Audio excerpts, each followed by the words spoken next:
Hello there and welcome to Get in the Mud. My name is Lacey Dean. This is Mia Marie, if you can see her in the background. I'm so glad that you're here. This channel is dedicated to you guys, to exploring the messy progression of what it means to be a human being in process. I've had to learn so much in my life in a way that has felt really lonely and felt like I'm kind of like fumbling in the dark and trying to figure out this thing without a lot of support and tools or ultimately the upbringing that I had hoped for in order to navigate the reality of life. So I hope that this channel is a place that you feel seen. I hope that you can take this information not just as inspiration, but as something that you can really introspect about, that you can question within yourself, and that you know that there's a space where you're wanted, and in your mess, there's hope. There's learning, there's growth there too. So I'm so excited that you're here. Thank you for your time. I know there's 1,000,001 videos that you could be watching, and I hope you subscribe and join us in this space that we're hoping to create. So in today's video, we're going to be talking about the things I so desperately wish I knew in my 20s that I now know at the age of 31. Man, the 20s, whew,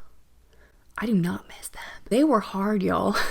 These are also things that are just good things to know and keep on the forefront of our mind, no matter your age. But man, oh man, if I had known these things when I was younger, life would have been very different. So without further ado, let's dive in. Number 1, this is such an important one. You will change. Your environment will change. Your relationships will change. Your hope and expectations will change. It is part of this. One of the first questions you get when you leave high school is, what are you going to do? Where are you going to school? What are you going to study? There's so much pressure on you right now to understand what your future is going to look like. And the reality of life is that the only constant is change. There's no such thing as really knowing what tomorrow holds. I feel like for me, that path looked very different from that of my peers. I had a different educational upbringing and experience that I felt a lot of shame about. I couldn't go to college. I couldn't afford to do things the way my friends did at the time. And it took me a lot longer to go back to school because of the reality of having to be an adult and working and figuring out how to go through life. But my original plan has changed probably 3 times. And if I can encourage you in anything, it is to lean into change. The biggest difficulty that we face within ourselves is the expectation that things shouldn't change. Look around life, look around nature, look around literally anything and anyone, and you will see constant change. I know it feels really scary, and I know we want to have something that is forever. We want to feel good things forever, right? But we will go through loss. We will go through transitions, and we will go through things, and that's a good thing. That's also where hope and possibility and newness and excitement lie. Think about if everything was the same forever.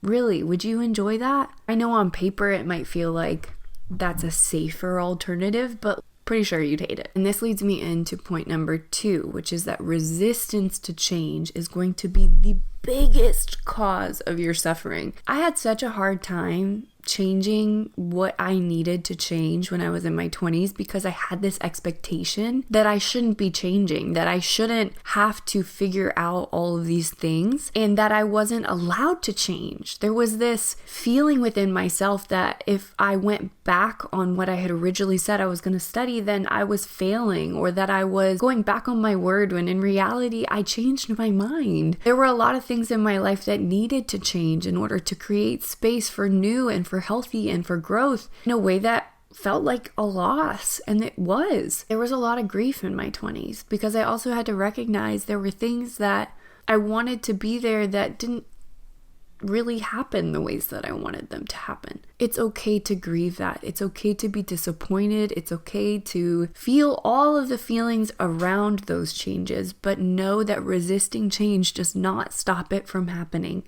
It only stops you from dealing with it. It only stops you from actually integrating it into your life. I know it is hard to lean into change, especially when it's ones that we do not want. I've gone through a few gnarly breakups in my life, and we never intend when we start something to end it. I know that was the case in my marriage. Nobody gets married thinking that they're going to get divorced. But little did I know at the time that change would change my life in every way. Was it freaking hard?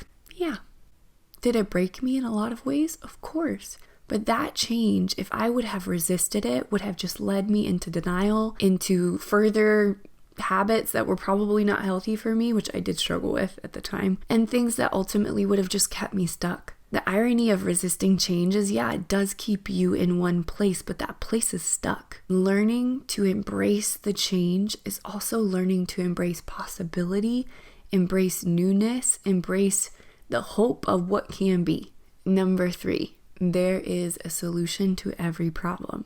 Sometimes when we get in it, and I know that I really struggled with this, I would feel really overwhelmed and couldn't feel like I could even approach the problem without shutting down. Little did I know that I was living in nervous system dysregulation and was taking part in a lot of things that furthered that dysregulation. I would feel so overwhelmed by the problem that I never really reached a solution because I didn't feel capable. And I want to just encourage you that whatever problem you will face, if you are facing it from a grounded space, from a present mind, with intention, you can solve problems. You can find support. There is support for you. Even if you've gone through really difficult things, even if maybe you haven't experienced that in the past, I promise you that quote, where there's a will, there's a way. There are ways when it feels like there is no way. And I promise the more that we invest in it, opening our mind and zooming out to the possibilities, there is a solution to the problem that you are facing. Of course, not everything in life can be solved and not everything in life is a problem to be fixed. But if you are really facing a challenge in your life, if you're facing something that feels so big to you, I want to encourage you to ask for help, to ask for the support that you need. And also know that you are not alone in solving this problem, that other people have great insight and things that they can also give to you too. Number 4, this one, y'all. I know the 20s are for partying, drugs, alcohol, exploring, but I want to challenge this a little bit. Oh man, my early 20s. I was the kid that started drinking young. I always had older friends, and that put me in a lot of really vulnerable positions. Once I finally turned 21, I kind of felt like I'd already done the thing, but I got really into clubbing lifestyle, going out all the time, drinking, turned into smoking, that progression. 1, it's awful for your body. I know you can recover from 10 tequila shots right now, but there will be a day where you take 1 glass of wine and feel like you need 3 business days to recover. Your body is not this infinite machine that can take the beating that is alcohol all the time. It is so important to care for your body and know that your body is being impacted by the lifestyle that you're choosing. So I want us to think about that lifestyle, right? What is the drive that we have that brings us out to clubbing, to substances, to fun partying, all of that? And I don't want to pretend like I'm villainizing those things. I want us to get to the root of what we're really looking for within those things. We are looking for community. We're looking for a place to enjoy, to let loose, to pause, to feel like we're not in our mind or in our life. We want an escape. Think about the things that you actually want to feel when you go out. You want to have fun. And I want to challenge you, where in your life, sober, are you having fun? Where in your life, sober, do you feel like you have community? Do you feel like you can go enjoy together and feel that sense of everybody's energy, having fun in one space together? And a lot of people don't have that. We don't really cultivate the importance of why we really are doing what we're doing. We need a break. We need a space to relax. We need a space to just be and to have fun. And I want you to have that, but I want to challenge that sober living is way more fun. It just is. It really is. There were a lot of friendships in my life that I only really connected with them over the use of substances. Once I stopped drinking, once I stopped smoking, I realized like I didn't have anything in common with these people. I didn't really enjoy spending time with them. The only thing we did was get effed up. That was it. And that was really the glue of our friendship. So I don't really want to spend my life with people that I only connect over a habit that really isn't serving me in any way. It made me really question, like, why am I spending time with people that are not actually people that I resonate with? Again, I'm not trying to shoot down your fun, but please be responsible. These things do have consequences, and at the end of the day, it can be a dangerous situation depending on who you are and the environments that you're in. I know there were many, many times for me as a woman, I deeply regret being intoxicated, when I was. I was put in a lot of really vulnerable decisions that led to a lot of real trauma for me. Again, that's not always the case. I'm not trying to shoot down your fun, but I do really want you to be mindful of the environments that you're in. We all feel like we're in control until we're not. This leads into point number 5, which is what really matters to you. I want you to start thinking about and getting a firm foundation of what those core values are for you. What breaks your heart?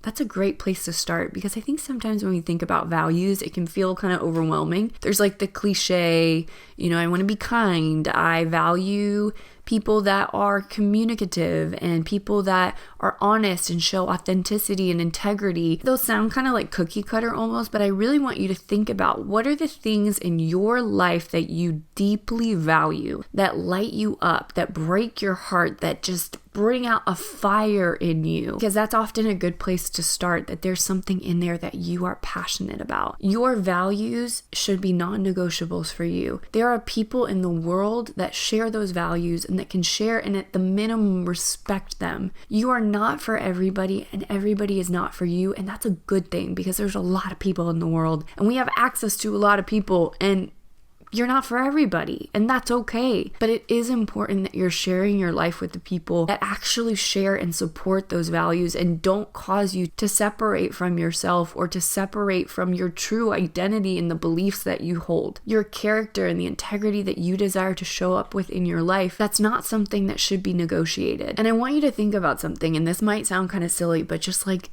hear me out. If you're on your deathbed, and the nurse taking care of you asked you, what was your biggest regret? Would your biggest regret be not living up to the values and the vision and integrity of your actual heart? Or would it be clashing and ultimately disappointing said person that's probably no longer alive? It is so pointless to live our life for somebody else. They themselves are not even living their life for themselves if they're telling you how to live yours. They're outside of themselves because they're in you, in your business. Something that I often go back to and probably ask myself about 50 times a day is, whose business am I in? This is back from an exercise I did with Byron Katie, who is a speaker and author. She had this exercise that I did one time, and in it she asked, whose business am I in? There's only 3 choices. I'm either in my business, which has a direct impact to me. I have agency and choice in the business, in my thoughts, in my feelings, in what I choose to do. I'm in somebody else's business, which has nothing to do with me. It's outside of me, and it's ultimately outside of my control. Or I'm in God's business. I'm in the business of God saying that this shouldn't be the way that it is, or that I know how to better fabricate this outcome to be something that I want. I'm trying to control a situation or multiple people in it. And when we really, really, really suffer, it's when we're in somebody else's business or we're in God's business. The only business that is ours that we can actually do something with is our own. So I want you to get clear on what are the things that really matter to you and why, so that when those moments come that feel like they're clashing with that, clashing with your character and your integrity and the things that you really value, that you will know the why and you will stand in truth. Number 6, this is, if not the biggest one of the list personally for me, but also for longevity and quality of life. Your relationships, your friendships, your intimate relationships. I want to scream this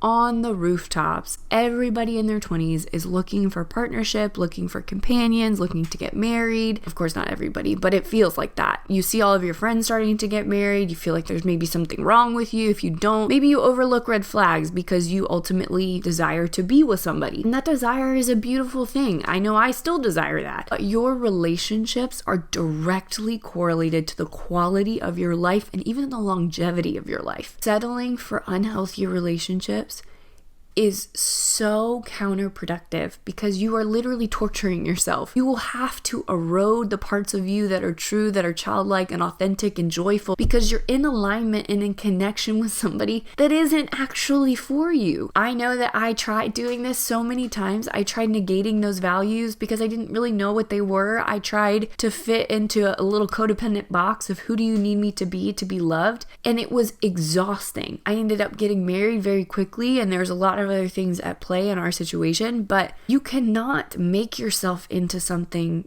different than what you are, and the right person will love you for who you are. Learning and cultivating the relationship that you have with yourself is what will lead to that relationship. I am begging you, do not rush. Do not rush. Do not rush. Do not rush because you feel like you're behind. Do not rush because there's this idea of maybe a biological clock. Do not rush because you will regret it. I promise you the certainty that you will feel by actually asking the questions, by going through that process, by learning the other person and being mindful and even willing to say no, to walk away if you see something that is concerning. It's not easy, but that's actually when we choose the future that we say that we want, when we choose the family that we really truly desire, is in the moments what we really want the person, we really want that relationship. We don't want to break up with them, but we know in our heart of hearts something is not right. If I continue pretending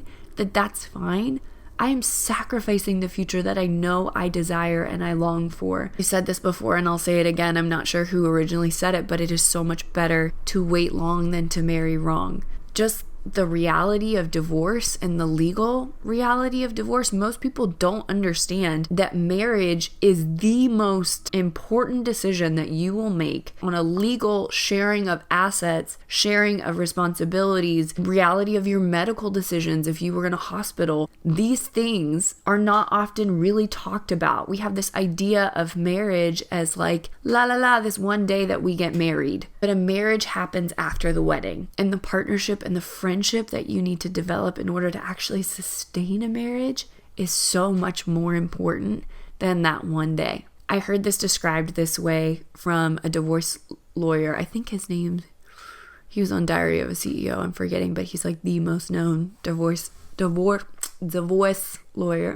If you know who I'm talking about and you've seen this episode, drop it in the comments. He talked about the fact that marriage is, outside of death, one of the most legal binding responsibilities that we have, right? Like when we pass away, there's a lot of things that have to be done and our loved ones have to deal with. Hence why we have life insurance and all of these things, right? But marriage and sharing custody of children and dealing with the reality of that, it is so much more than what we might think it is. So I just beg you, please, please, please be mindful. Fight for the future that you long for. Be sure of those values. And when somebody is pulling you out of that, or somebody is making you feel further from yourself, further from your community, further from the truth of who you really long to be in your life, that is too great a cost to maintain that relationship. And part of this is also friendships.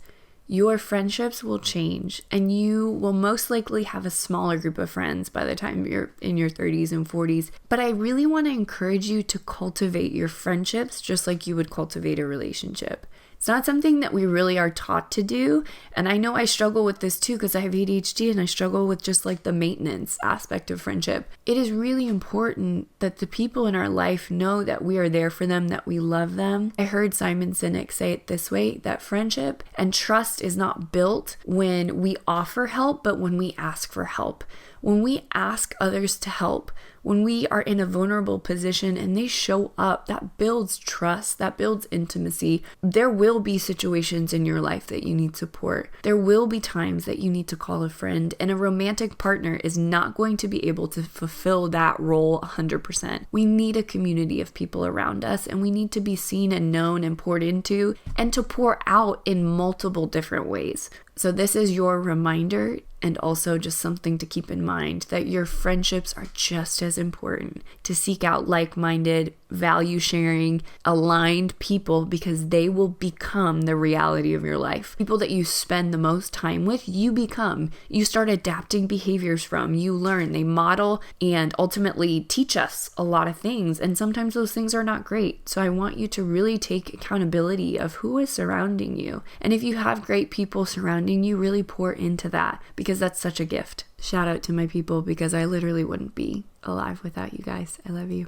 Number 7, investing in yourself and your mental health and your stability and your physical health is the best investment you will ever make. This comes down to looking at the reality of our life, what we will need to show up in our life, and how we can actually create the structures to do that. Especially if you have grown up in complex trauma or you've had a lot of dysfunction within the home, maybe neglect or other issues, you probably haven't had a whole lot of structure or haven't had somebody modeling what it is to like be organized or to have that sense of self-accountability. I felt like I had to kind of figure things out for myself. There were a lot of things that I look back at now and I'm like, man, that's so sad. I also had this negative perception of investing in myself and the growth and the learning that I really needed to do in that time in my life. Whether that is through therapy, whether that is growing within your own healing, within your own education, within beginning to also save money, that is so important. Please think forward with your money. I wish I did that. I started working at 15 and yet, again, ADHD made some impulsive money decisions. But learning and investing in those passions, in your education, in yourself, you are the only thing that you will carry with you for your entire life. Whatever you grow and build and pour into within yourself will continue growing and building and just getting stronger as time goes by. It is the best investment you can make, especially when it comes to your mental health, the way that you perceive the world, the way that you think, the way that you feel. Those things are really important, and we can learn how do we feel our emotions in a way that doesn't totally derail our life. I will also do a video here shortly on how do we actually feel and process emotions, so subscribe and make sure that you have clicked the bell so that you know when that video comes out. But how do we actually feel what we feel? How do we differentiate between the thoughts that we're thinking and the feelings that we're feeling? And how do we move through them? How do we let go of them in a way that they're no longer weighing on us or feeling like we're suppressing things all the time? How you perceive yourself, how you perceive the world is how you show up in it. And it is so important that we really take accountability and agency within the decisions that are on us. Every investment that you can make in yourself, in your own improvement, in your own growth will only benefit the community that you have, will only benefit the success that you have, your job, your family, in every way.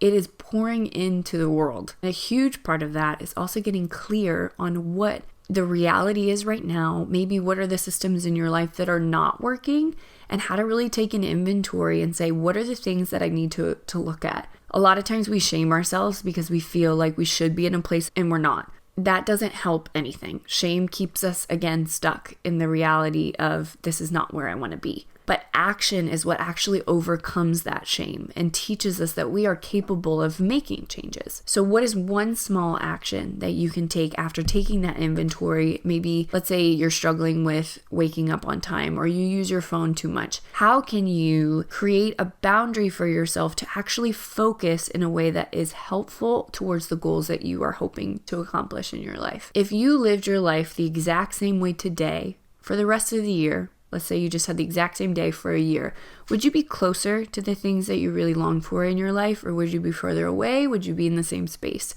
I know it's hard to think about these things, but it is so important that we are taking accountability in the choices that we have. I've always really struggled with routine and with feeling trapped within it, and how do I create a structure for me and my neurospicy brain to move forward in a way that doesn't feel all or nothing? And I finally feel like I have that, and it's been life-changing. So I want to just encourage you, just take one step at a time, but really start taking accountability for the things in your life that are not working, and know that you can change those things and you can pivot and do things from a different approach. And I promise you it can lead to a different outcome. This leads into number 8. This is something that I heard from Mel Robbins. No one is coming. No one is coming to save the day. No one is coming to pay off the debt. No one is coming to love you to life. Nobody is coming.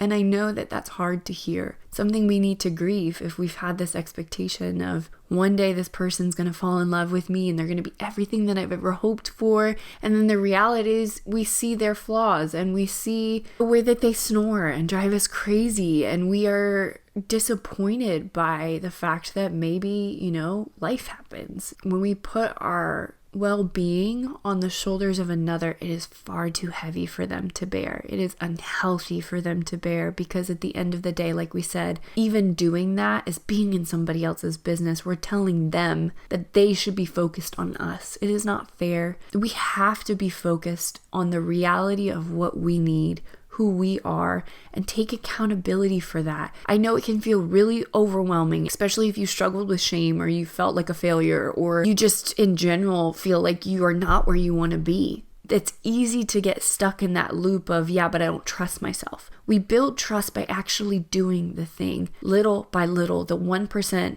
change every day, the 10 minutes of investing in that thing that you're trying to learn, the going on a short walk because you said you wanted to move more, whatever that is, we build that trust by honoring our word to ourselves. The same way that you would make a commitment to a person, the same way that you would show up to work on time. Why aren't you showing up for yourself on time? Why aren't you doing the things that you really long for? Because we have this expectation that it's going to change, and maybe time will change it or relationship will change it, whatever that is for you. Nobody's coming. And we have to take accountability for what is in our hands, because we can change so much, and so much can improve, so much can feel good, so much can feel alive for you.